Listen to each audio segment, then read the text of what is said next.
Welcome back, guys. It's the Battle of Leipzig. Are you ready? This is probably one of the most important battles of the Napoleonic age because of what happens next.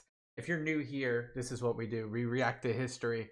Leave a comment, hit that like button if you haven't already. I implore you to hit that subscribe button. Are you guys ready? Let's go.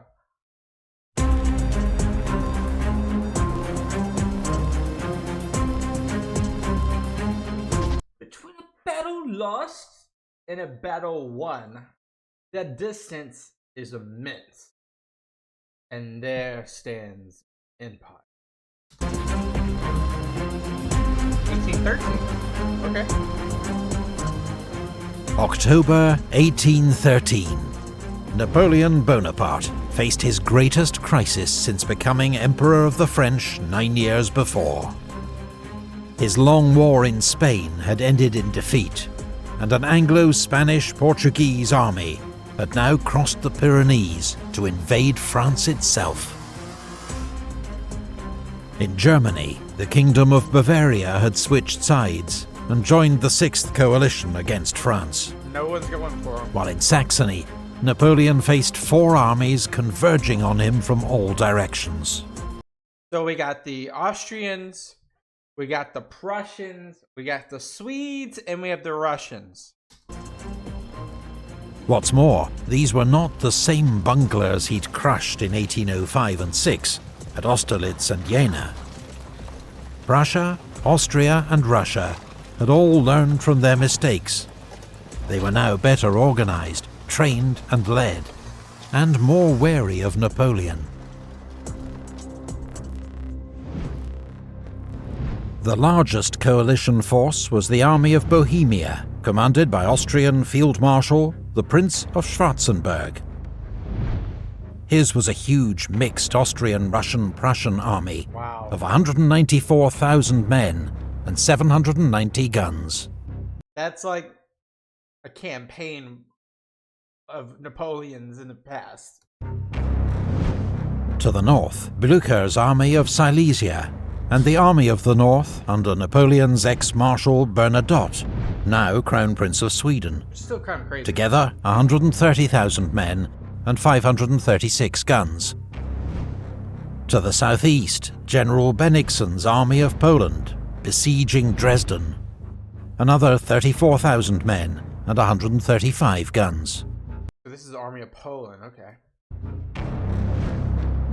In total, the coalition had fielded 360,000 men and 1,500 guns, with Russia supplying the bulk of the troops.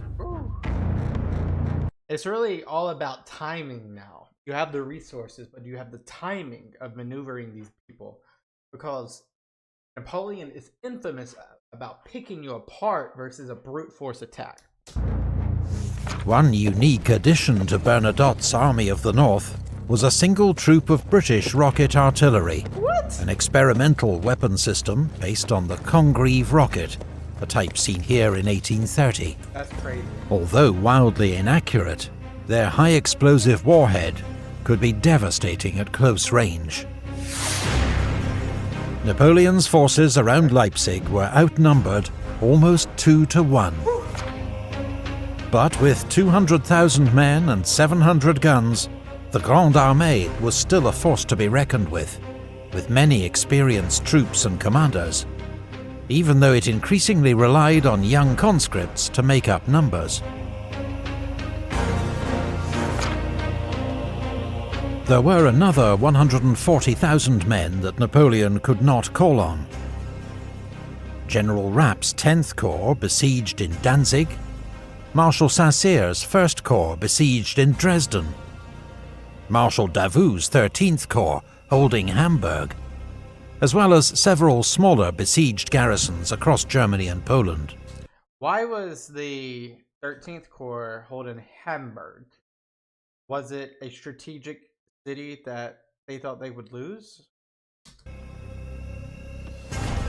Napoleon was currently about 20 miles north of Leipzig with the bulk of his army. Marshal Murat was 40 miles to the south with 90,000 men, covering Schwarzenberg. Napoleon now decided to rapidly join Murat, and with their temporary superiority in numbers, defeat Schwarzenberg, before Bernadotte and Blücher could intervene. This is what we were just saying, like, taking them apart versus all at once. Murat had orders to conduct a fighting withdrawal northwards. But at Liebert-Volkwitz, he was drawn into major combat with the enemy's advance guard. Around 12,000 horsemen fought what some have described as the largest cavalry battle in Europe's history. Murat, in the thick of it as usual, was very nearly captured by Prussian dragoons. The battle ended in a minor coalition victory, with around 2,000 casualties on each side.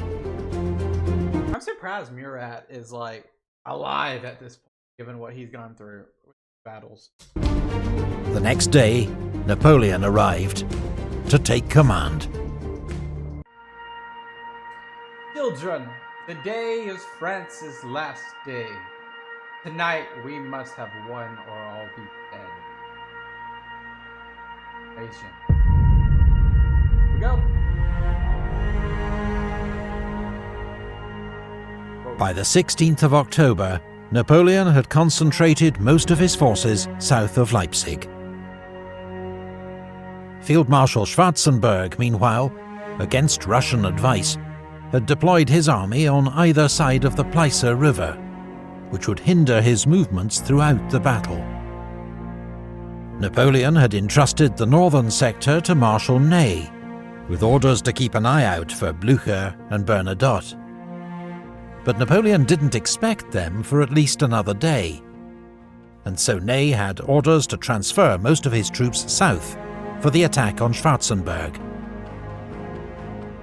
Schwarzenberg, however, knew that Blücher and Bernadotte were closer than Napoleon suspected, and that Bennigsen was also marching up from Dresden.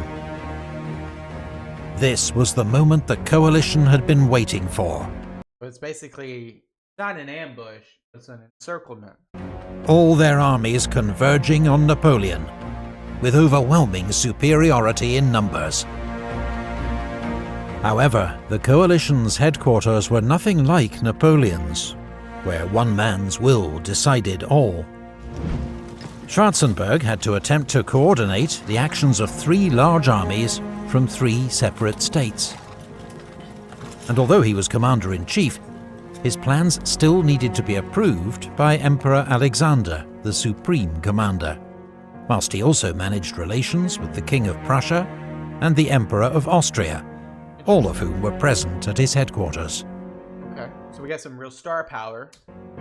The plan finally agreed was for General Wittgenstein's corps group to lead an attack in 4 main columns, with 2 Austrian flanking attacks west of the Pleiße. At 8 a.m, a bombardment began along the line, as Russian, Austrian and Prussian infantry regiments advanced across cold, muddy fields. Wachau soon fell to Russian infantry, but French artillery fire made it impossible for them to advance further. Victor's Second Corps then counterattacked, retaking the village at bayonet point. Wachau would change hands twice more that morning. These bloody contests for small... These images are just so cool, man. I just can't get over them. So cool. Saxon villages would come to typify the fighting around Leipzig. At Markkleeberg, Kleist's Prussian Second Corps drove out the Polish defenders after bitter fighting, while on the left bank of the Pleiße, Merveldt's Austrian Second Corps struggled across broken ground to attack well-defended villages. Their assault on Konnewitz stalled, but with heavy losses, the Austrians got a toehold in Dörlitz. On the right flank, around 10 a.m, Klenau's 4th Corps occupied the high ground of the Kolmberg and fought its way into Liebert-Volkwitz. I wish there was a legend The only thing missing here is like the legend of like how, you know, what a kilometer is or what a mile is, pounds, so I can scale this. Napoleon, observing from Gallows Hill, ordered up Augereau's 9th Corps and the Young Guard in support. MacDonald's 11th Corps was now also arriving in position on his left. His troops retook the Kölnberg and counterattacked Liebertwolkwitz, driving out the Austrians and pursuing them over the fields beyond. The advance was only halted when Russian Cossacks were sighted on their open left flank, a warning that Bennigsen's army— And we know those Cossacks, Napoleon does not like those. They just terrorized him while he was in Russia. —was not far off. The coalition offensive was going nowhere, with most of its modest gains lost to French counterattacks. But there was one sector where the coalition had more success that morning. General Goulay's Austrian 3rd Corps, with orders to threaten Napoleon's line of retreat, advanced over marshy ground towards Lindenau. Ney had to divert Bertrand's 4th Corps to reinforce the village and ensure the road to France was kept open. Napoleon was waiting for Ney's reinforcements before launching his attack on Schwarzenberg, but now 4th Corps was tied down at Lindenau, and there was more bad news from Ney. Blücher's army of Silesia was approaching from the northwest. Marmont's 6th Corps had to turn about to keep the Prussians at bay. Like, this is just chaos, like the control that you have to have on the French side here, because each particular corps from Prussia or Russia, etc., they have like a singular goal of like impeding a line and getting through and crushing their particular target, as do the corps on the French side. But as a unit for the French, it's like a continuous encirclement of like alignment and timing and understanding where you need to send reinforcements. It's just, you have to have the right people in the right spot. Obviously you have Napoleon, but then you have to have the right marshals, the right generals, the right captains. Heavy fighting broke out around Möckern, the village itself held by elite French Marines, while Dąbrowski's Polish division clung on to Wiedrich under attack from an entire Russian corps. This was a nasty surprise for Napoleon, who'd thought Blücher was still a day's march away. But the old Prussian general, hearing cannon fire to the south, had urged his men on and into the attack. Blücher intended to draw as many French troops onto himself as possible to assist Schwarzenberg's army of Bohemia. His actions and the bloody fight for Möckern may just have saved the coalition from defeat. Now, all hell was let loose. It seemed impossible that there could be any space between the bullets and balls which rained onto us. Russian officers. Napoleon was outnumbered across the whole battlefield, but in the south he still had a numerical advantage, not as large as he'd hoped, nor likely to last long. Schwarzenberg and Alexander were already moving up reserves, though Schwarzenberg now found that his were on the wrong side of the Pleiße River, costing precious hours. It was now or never for Napoleon. At 2 p.m, he ordered the attack to begin. A grand battery of 180 guns blasted the enemy lines. Then Victor's 2nd Corps, Lauriston's 5th Corps, and the Young Guard began their advance. In support, Murat gathered 2 entire cavalry corps, 10,000 horsemen, and led them in one of the great mass cavalry charges of the Napoleonic Wars. Cuirassiers of the 1st Heavy Cavalry Division broke through to the main enemy battery, I mean, look at that. They just ran through them. Some even nearly reached the three coalition monarchs. But the ground was marshy and broken by fences and ditches. The French horses were soon exhausted and the squadrons disordered.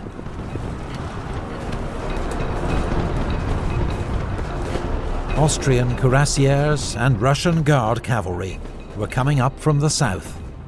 When these fresh Allied cavalry reserves charged the French, a great melee ensued. But the French were eventually driven back to their start line.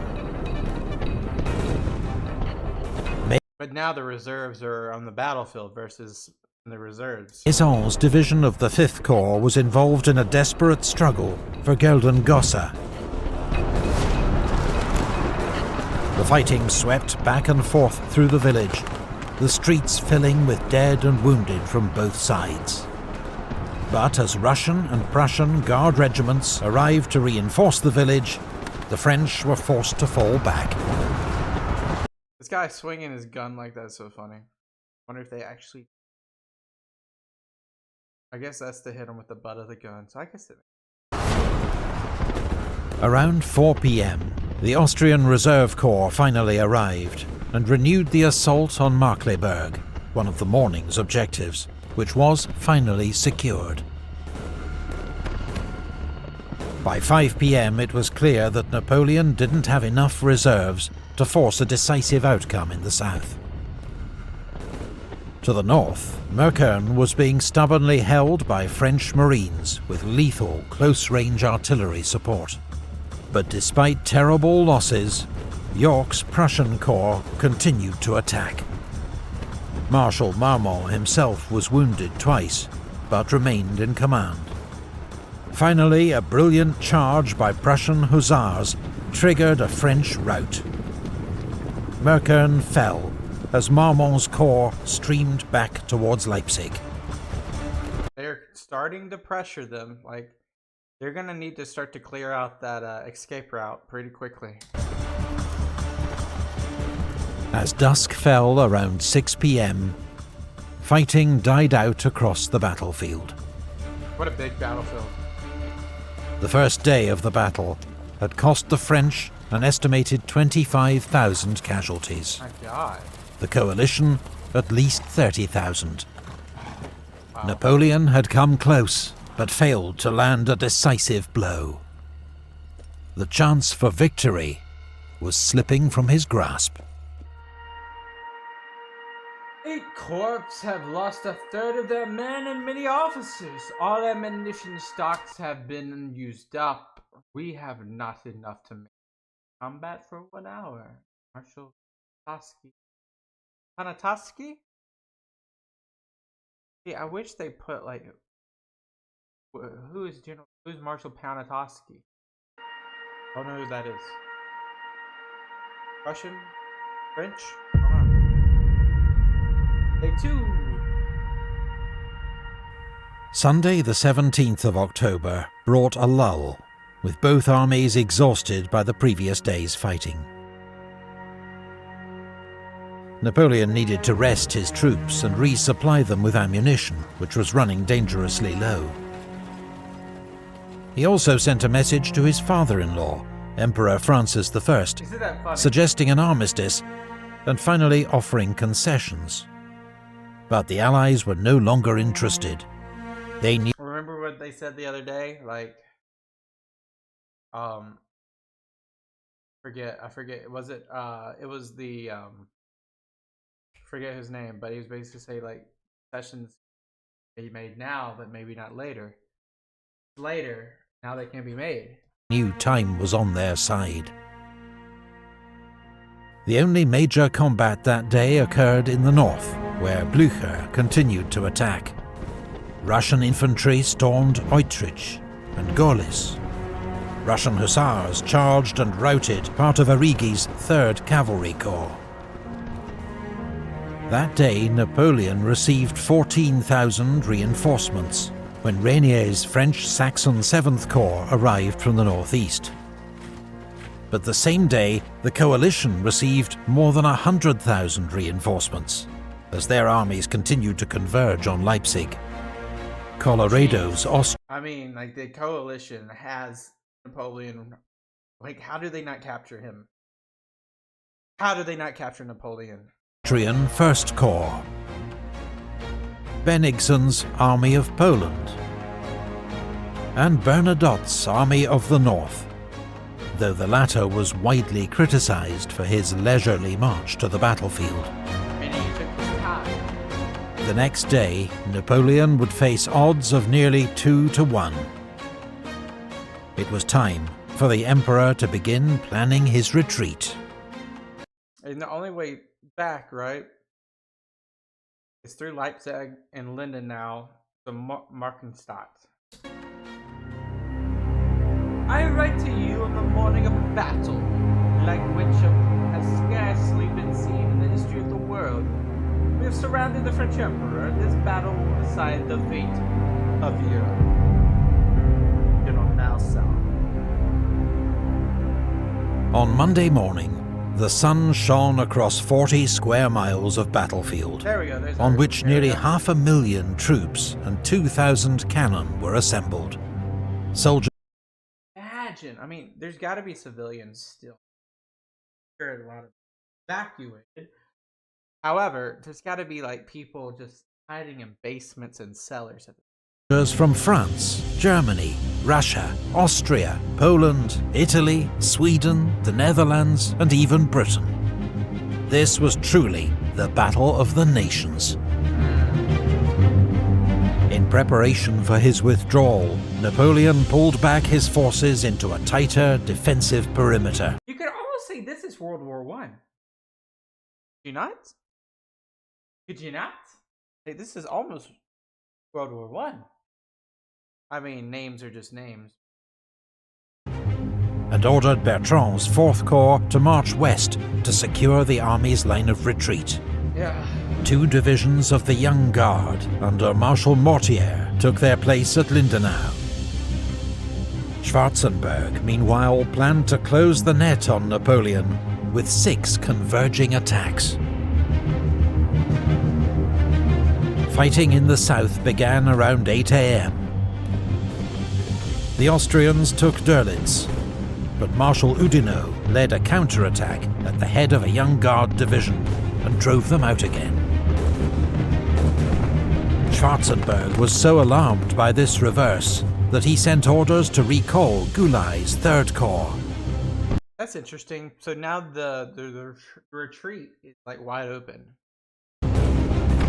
General Barclay's troops initially faced little opposition as they took Wachau and Liebert-Volkwitz, scenes of such bitter fighting 2 days before, but now scarcely defended. Barclay then paused, waiting for Bennigsen to get into position on his right, before continuing his attack. Look how they're like a boa constrictor right now. Like, this is just wrapping around Napoleon's troops. The retreat is imminent. Bennigsen's troops had more ground to cover, but towards noon, they'd driven back MacDonald's infantry and taken their objectives.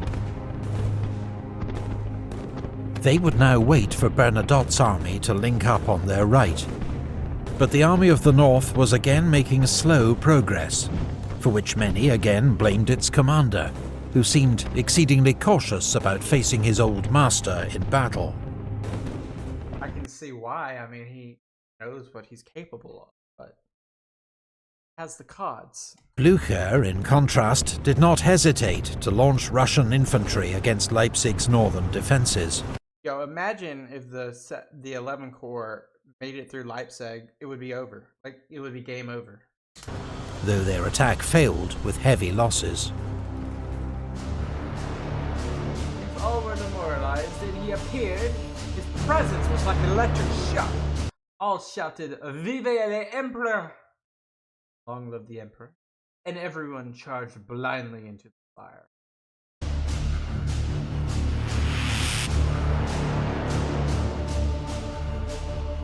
By 2 PM, Napoleon was hard-pressed on all fronts, but holding his own.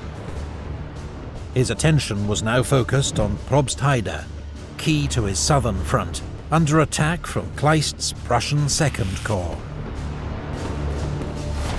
French troops had turned the village into a fortress and inflicted terrible losses on the advancing Prussians. Probstheide was soon engulfed in these scenes are smoke and fire as fighting raged on all sides. Some Prussian regiments lost half their men attacking the village, while 3 French generals were killed as they organised its defence. Napoleon even sent in Friant's division of the Guard to reinforce the position.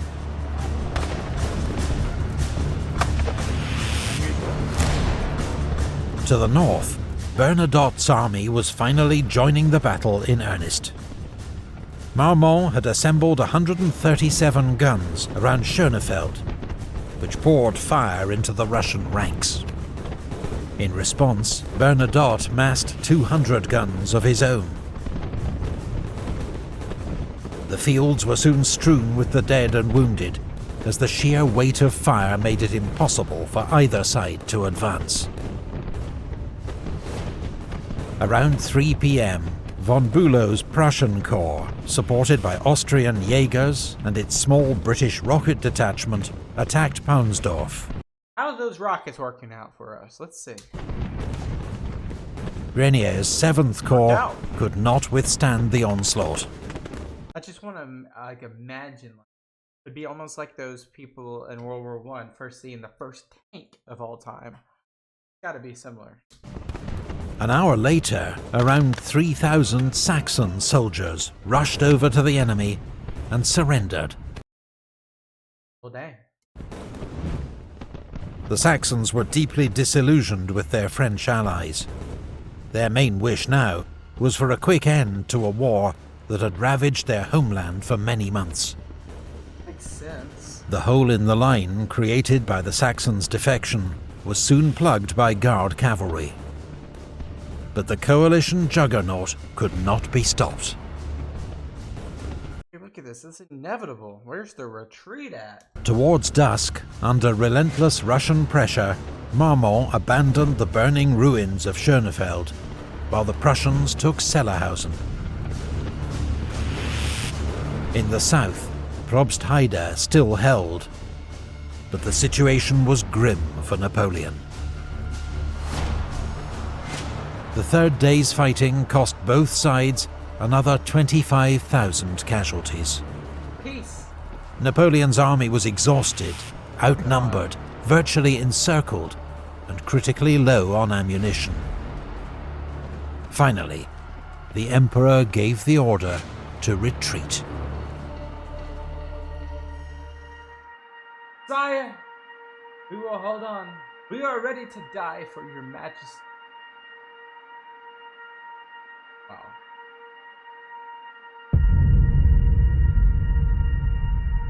Day 4 will be the retreat.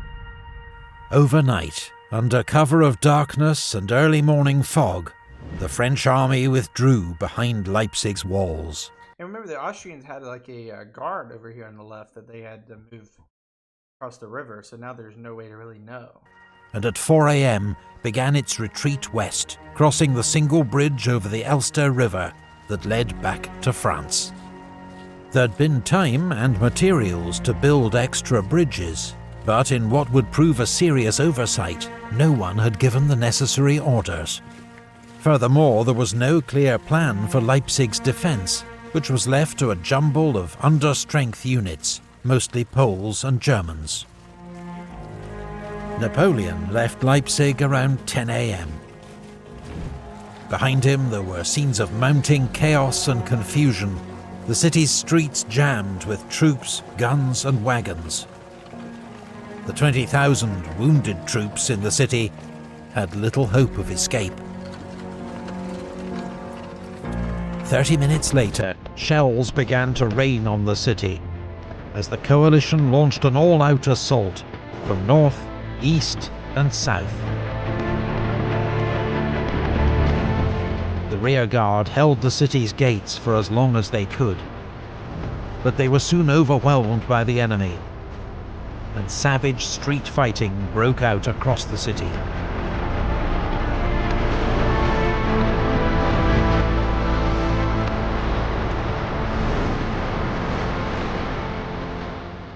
A barge packed with gunpowder had been moored beneath the Elster Bridge, so that it could be quickly destroyed after the rearguard crossed. Around 2 p.m, a corporal lit the fuse when he That is pretty smart, though. We gotta give them credit for that. saw Russian soldiers on the far bank, even though the bridge was still packed with troops, wagons and horses.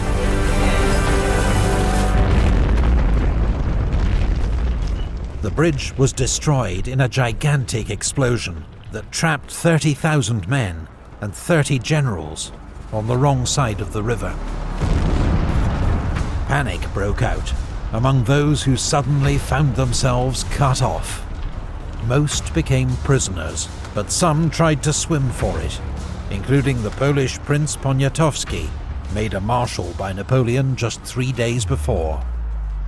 Weak from his wounds, he rode his horse into the river, but as it tried to climb the steep far bank, it rolled over him, and he was drowned. So crazy how many people drown in a state of panic, you know? Because, I don't know, it's interesting. Because, like, we you know, today, would I like, even me, like, I have an ego, like, I wouldn't drown. I could swim that. But I really don't, you can't tell. You can't tell, especially with, like, being wounded and the exhaustion, the panic, the pandemonium. I can't even imagine. Marshal MacDonald had also been cut off by the blast, and resolved to escape or die trying. He found a place where engineers had cut down 2 trees as a makeshift bridge, and made his attempt. And there I was, 1 foot on either trunk and the abyss below me. A high wind was blowing. I was wearing a large cloak, and fearing that someone would grab at it, I got rid of it. I was already 3/4 of the way across when some men decided to follow me. Their unsteady feet caused the trunks to shake, and I fell into the water. Fortunately, I could touch the bottom, but the bank was steep, the soil loose and slippery.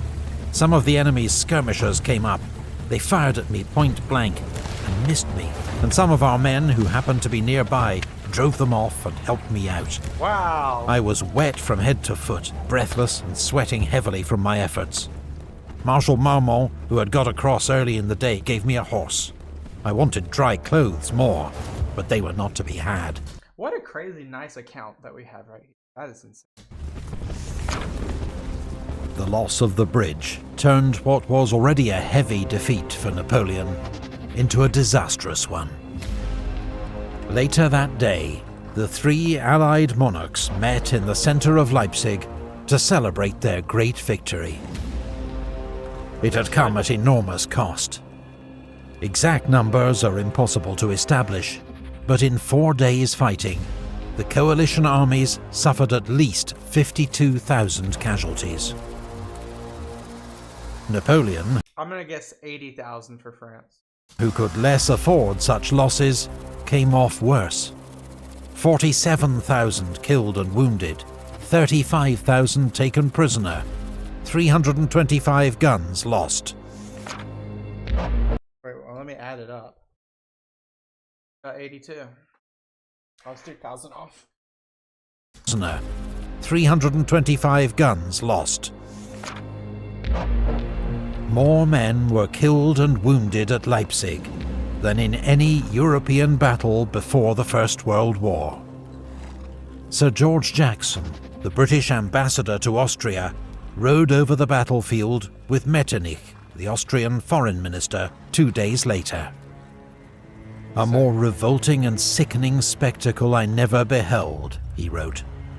"Scarcely could we move forward a step without passing over the dead body of some poor fellow, gashed with wounds and clotted with blood, another perhaps without an arm or a leg, here and there a headless trunk, or a head only, which caused our horses to stumble or start aside. It made one's blood run cold, to glance upon the upturned faces of the dead. We got over this field of glory as quickly as we could. That's insane. All Europe was marching with us just a year ago. Today, all Europe is marching.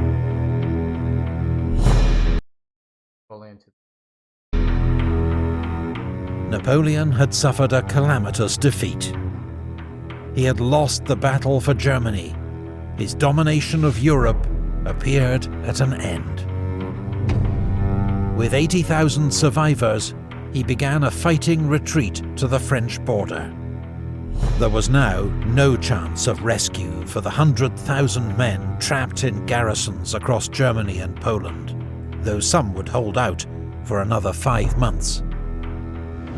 Marshal Murat took his leave of the Emperor, assuring him of his loyalty, but secretly planning to cut a deal with the Allies to save his throne in Naples. It was the last time the two men saw each other. Wow. 11 days after the Battle of Leipzig, Napoleon's former allies, the Bavarians, tried to block his escape at Hanau with 40,000 men. The Bavarian commander, von Wrede, had served with Napoleon in many campaigns. But on seeing his deployment for battle, Napoleon remarked, "I made him a count, but I couldn't make him a general." The French Emperor then ordered the Imperial Guard to lead an attack that forced the enemy to fall back in disarray. You know that's desperate when he uses his guard.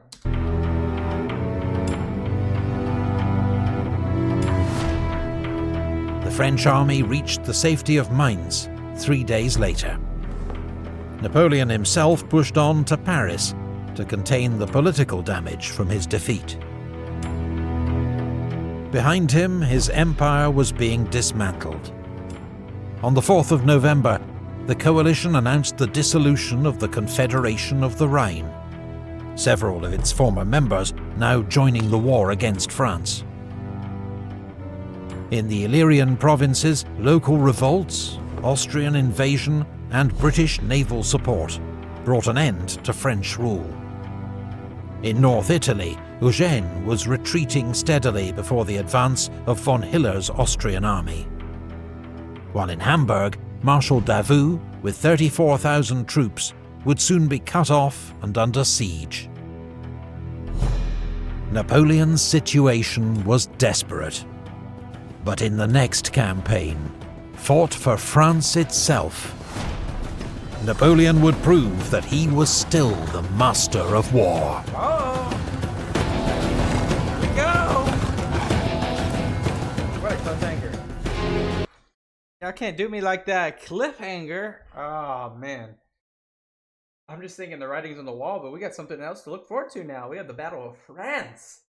Oh, that was an interesting one, guys. I'm going to back up to get a frame of everything real quick. Wow, just look at this. He had so much. He was on the doorsteps of Moscow. He had Spain at his feet. And now Spain has gone. The Rhineland is gone. Russia is gone. Austria, Prussia, everything. The Illyrian provinces are gone. Everything is seemingly gone. Wow. And the political damage is worse than the military damage by far, because this man was looked up to as a god, as most emperors usually are, but this guy specifically is like a demigod at this point. What will unfold next? I'm excited. Guys, thank you guys so much for joining me again on this video. Leave a comment, hit that like button, and as always, hit that subscribe button as well. I'll see you guys next time. Peace out. Bye-bye.